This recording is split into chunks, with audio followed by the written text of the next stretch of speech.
Hey guys, welcome back to part 2 of going from lead acid batteries to lithium ion phosphate batteries. Today we do the install. On the last episode, I told you all about these batteries. We talked about the pluses and minuses of going with lithium batteries, and we even did a little bit of a water test with the batteries I have in this boat just to see what the top speed would be pushing this boat with a trolling motor. In this episode, we're going to go ahead and put these in, put in the battery chargers, take the whole setup back out to the lake and see how fast we can get it going with that trolling motor, and then we're going to do a fishing trip and see how long these last, running in and out of saltwater creeks in the Gulf of Mexico. And if this is your first time to the channel, my name's Franco. I'm a professional engineer, a lure designer, and an avid angler. And I love to do videos where I can show anything I've learned, any upgrade I can make to my boat or my fishing gear. These two batteries are connected in series, so they form a 24-volt bank. So there's going to be one of these wires that is a bridge wire that goes from the negative one battery to the positive of the other. Now this is not a wiring tutorial, so if you don't know how to do this, find a friend who knows something about DC circuits or look it up on the internet. It's really simple. Anyone can do it. Now these two batteries were mismatched because I've been replacing them as they go bad, and I almost never buy the same one twice. Alright, these are the charger wires. And since I'm going to replace that charger, I can just push that back. Alright, so here's the first challenge. These battery trays are only 12 and like 3/4 inch on the inside. And a lithium battery is about 13 and an eighth. So I'm going to cut the inside lip off those things with the handiest tool on the planet, an oscillating multi-tool.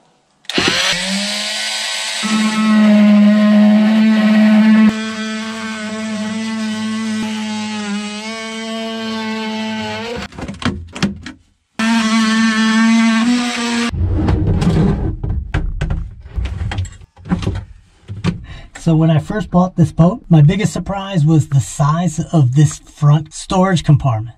Well, this thing was built for smugglers, I think.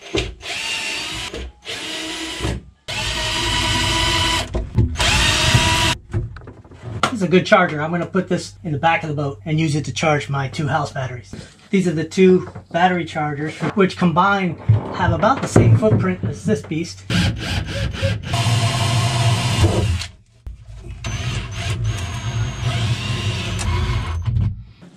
Alright, I'll just hang the other one on the other side exactly the same way. Alright, now I'm going to go ahead and shove the charging wires over to where the batteries are. Alright, I really like that the fuses are right here next to the chargers. On the old one, they're over here at the end where the terminals are at the battery. That means you got to get up into wherever your batteries are and try to get this apart and see if the fuse is bad. That's a bad design, actually. That's the last wire. Piece of cake when it only weighs 22 pounds. Oh man, I hung up on this old piece of hardware. It had me freaked out. I thought, oh my god, it doesn't fit. I'll take that off.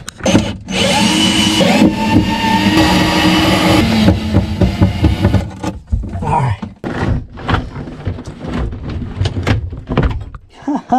Whew, had me worried for a second. Alright, we're installed. Alright, so let's do a smoke test here. I'll turn on the breaker.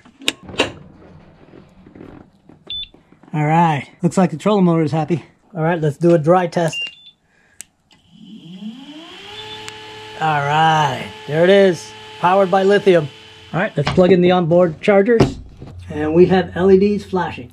Alright, so I downloaded the app for the chargers, and the boat is out there, and I can monitor each of the batteries independently right on my phone. And you can get charge graph if you're a bit of an egghead like me, and you can get a cycle history, and you can set up sort of maintenance history on the batteries in the app.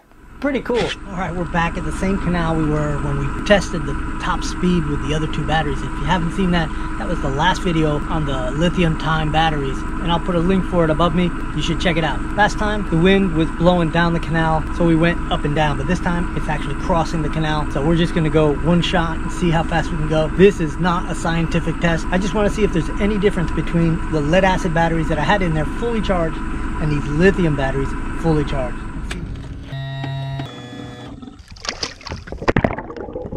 There's our speed, that's the depth.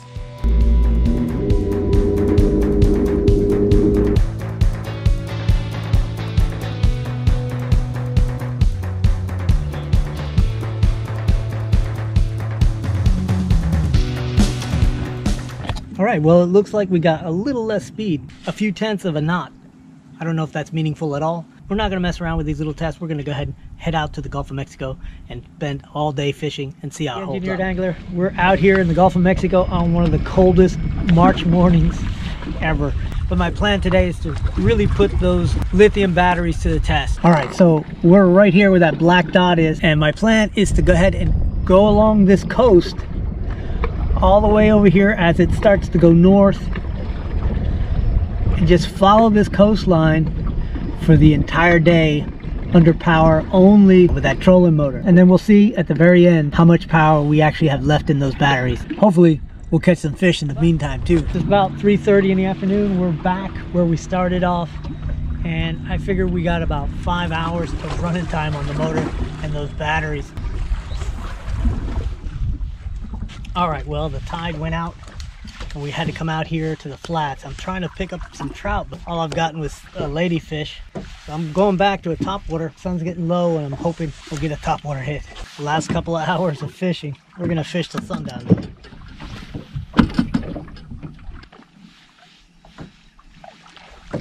Little trout. First one of the day.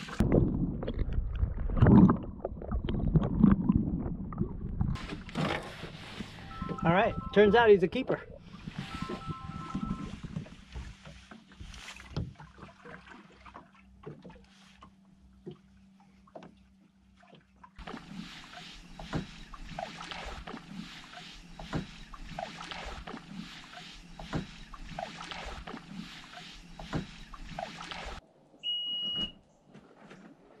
All right, well, we're back. That was a long day yesterday. It was actually 10 hours of fishing. I didn't get back home till 10 o'clock at night. Everything is the way it was last night. I've got to clean the boat and do a bunch of stuff. But before I do that, I'm gonna go ahead and check on the condition of these batteries. And although I caught some big fish yesterday, that's the only guy I brought home. All right, I'm gonna take the static voltage reading, and we got 13.38 volts on the port side and 13.37 on the starboard side. And we use this little simple table of charge voltage to capacity. You can see that at 13.3, you guys still got 90% of the battery left. That's nuts.